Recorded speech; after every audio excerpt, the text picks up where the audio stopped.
En medio de este frondoso paisaje, con cientos de pájaros cantando entre las ramas, un árbol seco, fantasmal y enhiesto, hacia el espacio sus ramas alarga, destrozadas y cadavéricas. Ningún pajarillo se atreve a posarse en ellas. Extraño misterio. ¿Cuál será la causa? Al acercarnos, descubrimos un brote extraño. Asomando por la herida de su amortecido corazón, la droga que lo ha matado es un plutócrata. Los plutócratas se creen que ellos viven en un eterno verano, pero eso es un espejismo. Ellos, los superricos, que viven agazapados en la sombra, porque en el fondo les avergüenza lo que hacen. Ellos saben perfectamente que es algo inhumano, injusto, criminal, y se desangran por querer ser los amos del mundo. Pero en el fondo son secos, podridos, estériles, como ese árbol que acabamos de ver.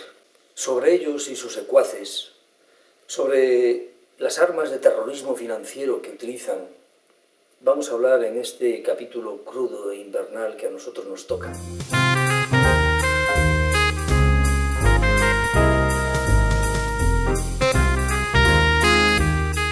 Hay empresas financieras con mayor valor que la mayoría de los países del mundo. En 2011, el Producto Interior Bruto, es decir, todo lo que se produjo en España, tuvo un valor de 1,3 billones de dólares. Los amos del mundo es el capital financiero. ¿Qué quiere decir esto? Pues la banca, las compañías de seguros, los fondos de inversiones de alto riesgo, o sea, la gente que maneja el dinero.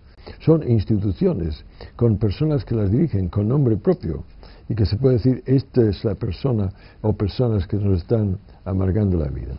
Que ellos no crean la riqueza, que ellos solo se apropian de ella y en muchos casos por maneras absolutamente antidemocráticas. Creo que lo más importante a destacar es el poder que han ido teniendo las grandes corporaciones transnacionales, el proceso de concentración de capital que se ha producido en ellas. Entonces lo que hemos visto es que esas corporaciones transnacionales cada vez tienen más poder sobre los estados y sobre las instituciones financieras internacionales. Por el ejemplo más claro, Goldman Sachs como una banca que consigue presentar presuntos tecnócratas o presuntos expertos, pero que en realidad son agentes directos de los lobbies, de esos grupos de interés que se han ido conformando a escala transnacional, con lo que significa colocar a personas como Mario Draghi a la cabeza del Banco Central Europeo o a Mario Monti en el gobierno italiano. Nunca como ahora el nexo entre los estados y las finanzas ha sido tan grande, con el corolario de corrupción que se ha ido extendiendo en las últimas décadas. El New York Times ha calificado el 11 del pasado diciembre como el día más negro para el Estado de Derecho. El HSBC, el segundo banco más grande de Estados Unidos, estaba siendo acusado de blanqueo de dinero de cárteles de la droga mexicanos, de organizaciones terroristas como Al-Qaeda y de países sujetos a sanciones por el gobierno de Estados Unidos. Por esas fechas, el Departamento de Justicia de Estados Unidos, que llevaba el enjuiciamiento penal, recibió una comunicación del Departamento del Tesoro y la Reserva Federal que textualmente decía: tomar una medida agresiva contra el banco podría poner en peligro y desestabilizar el sistema financiero mundial. En consecuencia, el Departamento de Justicia, ya que los responsables del banco reconocieron sus errores y pidieron disculpas, decidió suspender el enjuiciamiento e imponerle una multa simbólica. La alegría de los inversores por la ridiculez de la multa se tradujo en una subida en bolsa para las acciones del banco de un 2,8%. Ningún responsable del banco fue a la cárcel por los graves delitos cometidos, pero en el mismo Washington, en esas mismas fechas, fue condenado un negro a 10 años de prisión acusado de poseer 5,5 gramos de crack. Parece evidente que todos los países tienen problemas para encausar los delitos que cometen los bancos. Hemos visto quiénes son los que quieren hacerse amos del mundo y cómo se han apoderado descaradamente de todas las instituciones que tenían que ser democráticas. Ahora vamos a examinar las herramientas financieras que utilizan, que son más mortíferas que las armas de matar. La ONU es el gobierno mundial, pero no tiene capacidad ejecutiva. Su órgano clave es el Consejo de Seguridad, que es el único que puede dictar resoluciones. Está formado por 5 miembros permanentes y con derecho a veto: Estados Unidos, Francia, Reino Unido, Rusia y China, y otros 10 miembros temporales. Entre Estados Unidos y Japón aportan el 41% de su presupuesto. Entre los países que más incumplen sus resoluciones están Estados Unidos e Israel. Al final de la Segunda Guerra Mundial se conformó la ONU como una organización interestatal, ¿no? Pero lo que ha quedado cada vez más evidente es que quienes mandan dentro de la ONU son las grandes potencias con derecho de veto, que incluso Estados Unidos, cuando se encuentra con reticencias, como ocurrió en el caso de la guerra de Irak, no tuvo ningún inconveniente en saltarse el propio Consejo de Seguridad para practicar la guerra contra el pueblo iraquí. La OTAN es una alianza militar dirigida por Estados Unidos y formada por varios países desarrollados, entre ellos España, que trata de imponer su dominio militar, económico y político sobre el resto de los países. La Troika es la que impone en España las políticas económicas y los recortes sociales. Son los hombres de negro y sus carteras mortíferas. El Banco Central Europeo, el Fondo Monetario Internacional y la Comisión Europea. Arde Grecia tras el suicidio de un jubilado en pleno centro de Atenas. Dimitris, de 77 años, se quitó la vida de un tiro por la crisis. En su bolsillo llevaba un mensaje en el que decía que se negaba a buscar comida en la basura, ya el único recurso que le quedaba. Refugio de palomas, luz violeta de pincel. La mañana griega se sintió volar. Serena la cigarra se acordió bajo el mantel que acogía un desayuno sin usar.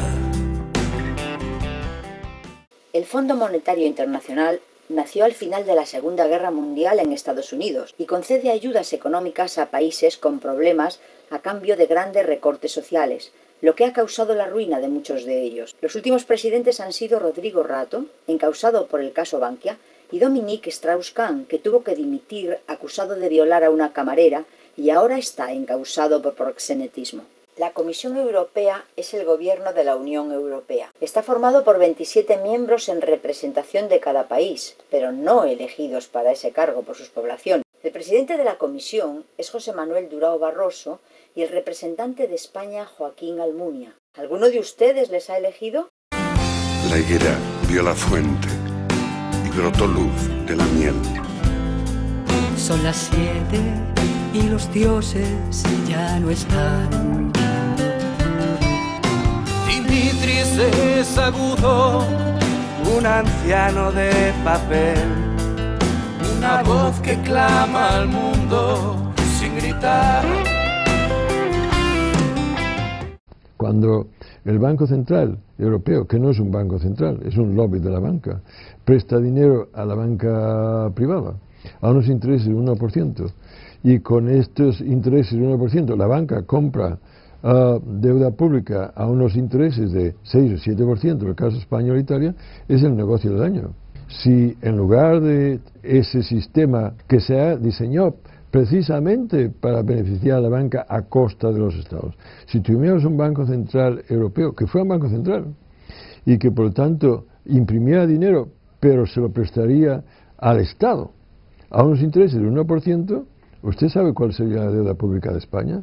En lugar del 90% sería 14%.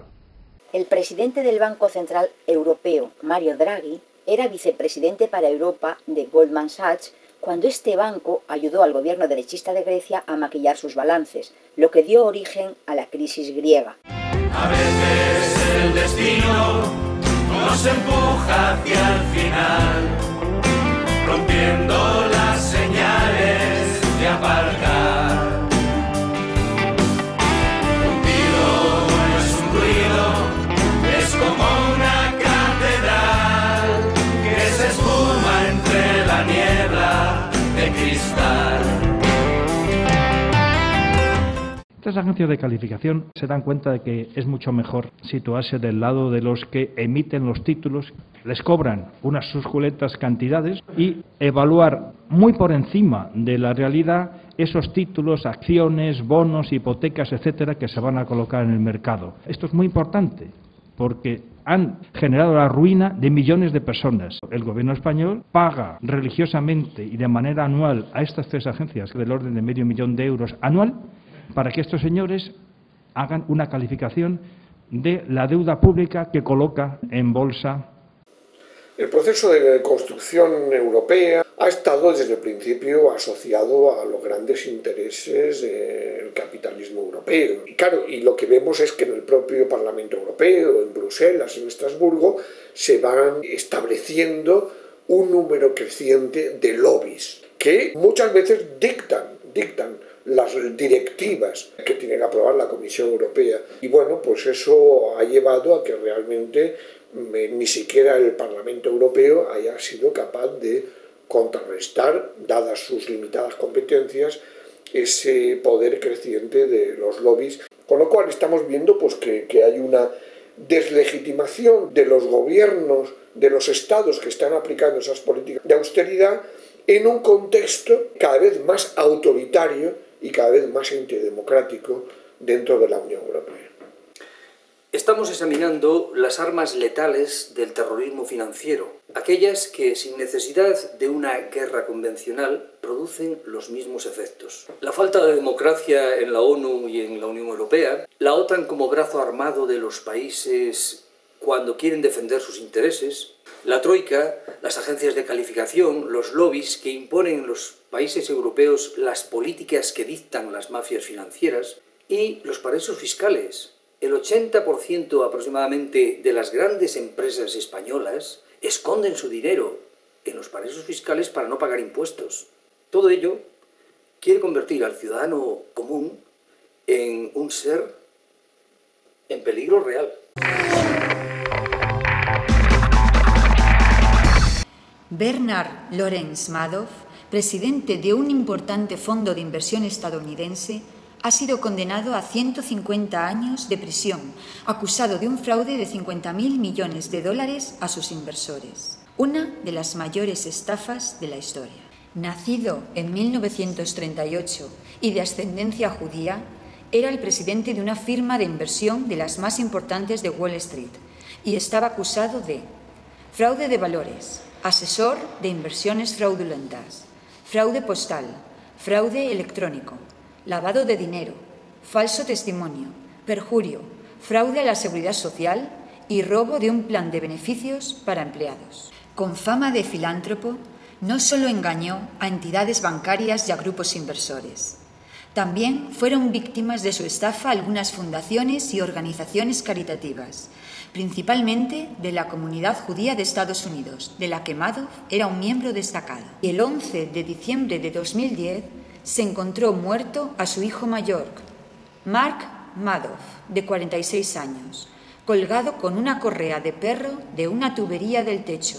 En una entrevista concedida en junio de 2010 al The New York Magazine, Bernard Madoff declaró que no se arrepiente ni siente los daños causados a sus estafados. Que se jodan mis víctimas, dijo. Eran avaros y estúpidos. Que le habría gustado que le hubieran cogido hace 6 u 8 años y que la prisión es para él una liberación.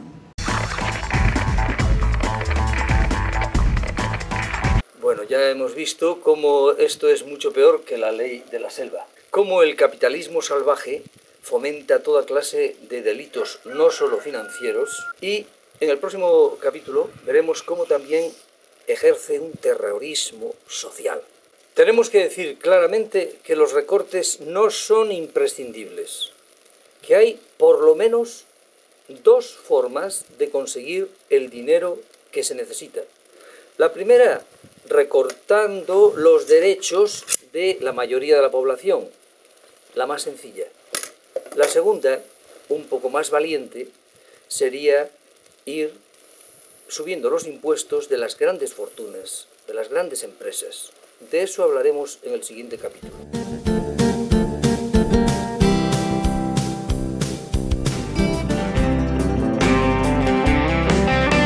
Dimitris busca el árbol y sintagma ese lugar al frente del Parlamento Nacional.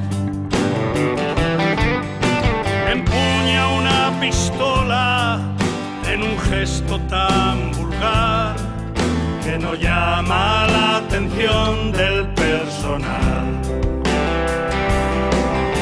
No quiero su limosna, hoy me rindo sin luchar. No buscaré comida en un corral.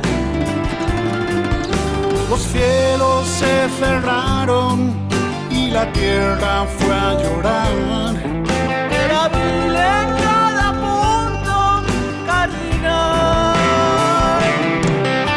A veces el destino nos empuja hacia el final, rompiendo las señales de aparcar. Un tiro no es un ruido, es como una catedral que se esfuma entre la niebla de cristal. A veces el destino nos empuja hacia el final, rompiendo las señales de aparcar. El portavoz del fondo monetario Gary Rice confesó que estuvo a punto